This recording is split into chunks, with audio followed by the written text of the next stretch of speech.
Sveiki, su jumis Karolis Galiūnas Dog Training ir šiandien atsakysiu jūsų klausimą, kurį uždavėte Smart.Dog Facebook'o paskyroje. Tai klausimas skamba šitaip ir jį parašė Laura. Tai ačiū Laura, kad dalinatės. Tikiu, kad atsakymas ne tik jums padės, bet ir kitiems žmonėms, kuriem ta situacija bus tokia artima. Tai klausimas skamba šitaip. Turime beveik 10 mėnesių dobermaną, šuo gyvena su kitu šuniu, kaip ir sutarė kartu, tačiau didžiausia bėda einant mieste ar kitur, kur pasikeičia aplinka. Ir žinoma, kai sutinki kitą šunį, jisai pradeda bijoti, loti, darosi agresyvus ir panašiai. Taip pat prisibijo ir kitų žmonių, socializuojam, bet atrodo visiškai niekas nesikeičia, tarsi pamiršta. Sakyčiau, reaktyvus šuo, bet tuo pačiu tarsi paniška baimė į kitą aplinką, kitą žmogų ar šunį. Tai Laura, ačiū dar sykį už pasidalinimą. Iš ties tai nėra 5 minučių video atsakymų išsprendžiama problema. Reaktyvus elgesys šuns yra labai kompleksinis dalykas. Ir pabandysiu keletą įžvalgų jums pasiūlyti, kurios tikiu gal šiek tiek atvers kažkokių tai kitų kelių, kitų kampų pamatyti situaciją. Tai kaip skamba mano galvoje šitas klausimas, kad ir taip bandau scenarijų įsivaizduoti, kad mes turime 10 mėnesių paauglį patiną dobermaną, kuris savimi nepasitikė, rašo, kad ir prisibijo, netgi žodį tokį paniškai prisibijo. Tai toks ganėtinai įtempta situacija, ką girdžiu. Ir tada mes įsivertinkime, kodėl taip šuo elgiasi. Ir rašo, kad su kitu šuniu gerai sutarė, tai šuo, kuris savimi nepasitikė, gali pilnai priimti ir labai draugiškas ir būti labai smagus šeimos šuo tam tikram šeimos narių kiekį, ne saviems žmonėms, saviems gyvūnams, bet kas yra išorėje, kas yra svetimi, ką šuo identifikuoja kaip svetimi, jisai jais nepasitikė ir tokiu būdu jam kyla baimės jausmas, toks panikos, kaip rašo. Panika tai jau labai stipri emocija, perauganti iš baimės. Ir šuo, kaip tai pasireiškia, jisai loja, jisai bando grėsmę nuvyti. Automatiškai einant kažkokioje tai aplinkoje, kur šuo pamato kitą šunį, jisai pajaučia tą emociją, jisai pajaučia baimę ir jau žino algoritmą, kaip ta grėsmė dingsta. Ir reiškia, aš turiu loti ant jo, pykti, bandau įbauginti jį visaip, kad jisai dingtų. Ir dažniausiai taip ir vyksta, ar ne? Mesgi neprieinam su savo lojančiu šuniu prie kito šuns. Dažniausiai mes savo šunį ką bedliai darom. Jeigu įtempia prie savęs, sukurdami dar daugiau įtampos, situacija tik tai paaštrina. Jeigu bando raminti, glostyti, gražius žodelius sakyti, situacija tik tai paaštrina, nes vis tiek yra skatinamas elgesys šuns. Ne? Mes galvojam, kad mes raminam situaciją, bet šuniui gerai varai, saugok toliau ir palaikymą jaučia. Tai vienas svarbiausių dalykų šitoje visoje žinutėje būtų tas, kaip jūs, kaip vedlė, elgiatės toje situacijoje, kokį atgalinį ryšį jūs savo šuniui siunčiate. Ar jūs ją glostot, įtempėt ir bandot sulaikyti, kas labai žmogiška ir labai natūrali šeimininkų elgsena.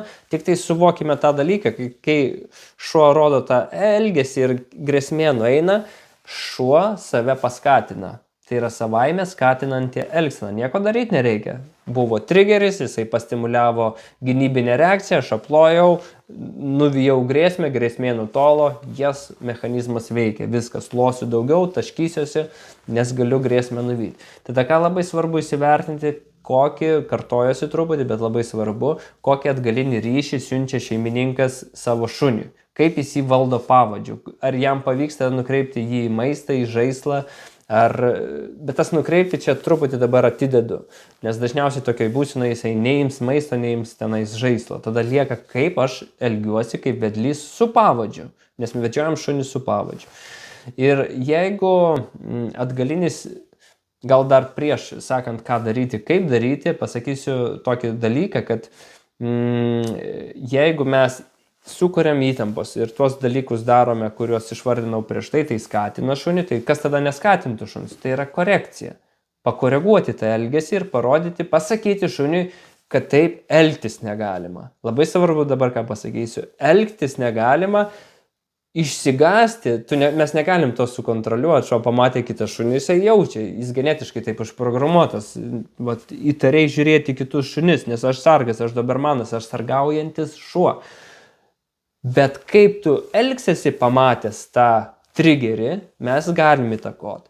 Ir tada jeigu šuo prasproginėja, tada aš galėčiau įsikišti ir sakyti, tai mautas, taip elgtis negalima. Bet tai jau labai yra sunku padaryti, nes šuo jau prasprogo. Tai reikštų, mes turėtume pasirinkti lengvą aplinką ir truputėlį atidėti dabar tą scenarijų, kur šunis prasproginėja. Nes dabar pasakoti, kaip suvaldyti šunį būtent toje vietoje, kai jisai yra pačią sudėtingiausią vietą, nuo jos pradėti ir pasakoti būtų truputėlį nelogiška. Tačiau aš nesu iš tų trenerių žmonių, kurie, oi, tai bėkit naktim ten vaikščiokit. Ne, svarbiausia išmokti tinkamai komunikuoti pavadžiu, kai nėra dirgiklių. Tinkama turėti motivaciją į maistą, kad šuo norėtų maisto, kad skaniestas ar tenais maistas įprastas būtų kaip atlyginimas, skaniestas kaip premija ir šuo tikrai norėtų valgyti. Ir kiek jisai nori žaisti, ar šuo žaidžiantis. Jeigu šuo žaidžiantis, mes galime vystyti žaidimą ir yra būdai, kaip vystyti žaidimą, kad šuo dar daugiau norėtų žaisti. Tai reikštų lengva aplinka, kur nėra šunų, savi namai, savas kiemas, kažkur tai ta pievelė tokia rami, kur nieko nėra. Aš darau treniruotės, mokau šunį šalia ėjimo, reiškia, šalia ėjimas įeis šuns valdymas pavadžiu, tinkamas vietas aš skatinu maistu, skatinu pažaidimu.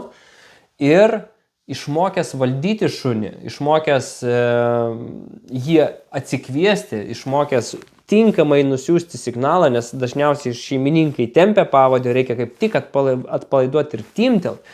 Kartais prireikia tokių įrankių kaip griežtas antkaklis, kad šuo galėtų atsipeikyti. Tai nėra bausmės priemonė, kai pamatė kitą šunį, kad nubaus. Tai yra priemonė mokyti šunį, kaip reaguoti lengvoje aplinkoje, kol dar nėra kitų šunų. Ir lengvoje aplinkoje, kai aš jau turiu šalia komandą, šuo gali praeiti tam tikrą etapą, susikoncentravęs, netemdamas pavadžio, suvokia, ką reiškia netemti pavadžio, suvokia, ką reiškia timtelėjimas. Ir čia sakau šuo, bet kartu ir šeimininkas, nes šeimininkas turi išmokti taip elgtis. Ir tinkamų metų, tinkamą elgseną pamatyti bei ją paskatinti, tada mes galime eiti jau pas bosą ir prasilinkinėti su kitais šunim. Toks algoritmas turėtų būti, ne priešingai, nes jeigu nesuvaldom reakcijų, kai šuo prasprogsta, mes juos didinam ir skatinam. Viskas, paprasta matematika, jeigu čia matematika. Ir dar vienas taip pabaigai žaidimas. Jeigu šuo žaidžia, oi, kiek aš žaisčiau su šuniu. Nes jūs paminėjot žodį socializacija ir aš taip užsiminsiu, kas man atrodo socializacija. Socializacija tai nereikštų, kad prie visų žmonių eina, prie visų šunų eina mano šuo ir su jais bendrauja. Nes jisai tikėtina to net nedarys iš to, ką jūs rašote. Tai padaryti, kad jis mylėtų ir kaip labradoras socialiai reaguotų į visus, jūs nepadarysit, nes jūs auginat dobermaną. Ir tai yra du skirtingi sutvėrimai, genetiškai užprogramuoti. Galite nujautrinti, tikrai tą galima padaryti. Ir galima tinkamas asociacijas kurti. Tai reikštų, socializacija būtų, pradedu lengvoje aplinkoje, kur nėra stimulacijos, gebu pamaitinti šunį, gebu nukreipti pažaisti su šuniu, ir gebu jį valdyti pavadžiu tinkamai, mokyti komandų, prašyti, kad jis jas atliktų. Ir tada sunkinu aplinką. Eina kitas šuo, atlieku tą patį. Ir jeigu man pavyksta tą užduotį atlikti, kai praeina kitas šuo, jam, sakykime, praeidinėjant kitam šuniui, aš žaidžiu su savo šuniu, aš tampausi, aš smagus, aš jį gal skatinu maistu, gal prašau kažkokio pratimo. Ir šuo visas fokus į mane, pamatė tą šunį, bet jam vienodai tą šuo, nes jisai grobia instinktai, jisai žaidžia su manim, jam neįdomu kitas šuo. Tada vyktų nusijautrinimas ir toksai jau persalyginimas kažkuria prasme, kai tu pamatai kitą šunį, jau pas šunį pradeda netgi ir emocija keistis, jisai pamatė, gal jis išsigando, nejaukiai jaučiasi, bet jis žino, kad kai bus toj smagu, aš taip smagiai pažaisiu su šeimininku. O jeigu nereaguosiu į šeimininką ir timtelėjimą gausiu, tai kur link suku, taip reziumuoju. Motyvacija į maistą, motyvacija į žaidimą ir valdymas šuns pavadžiu. That's it, viskas, ką reikia žinoti.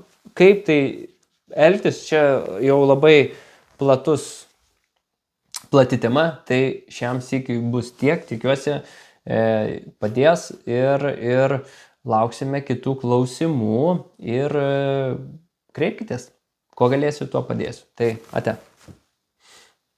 Na va, vieną turim. Lauk tenais. Vieną turim, dabar einu į kitą.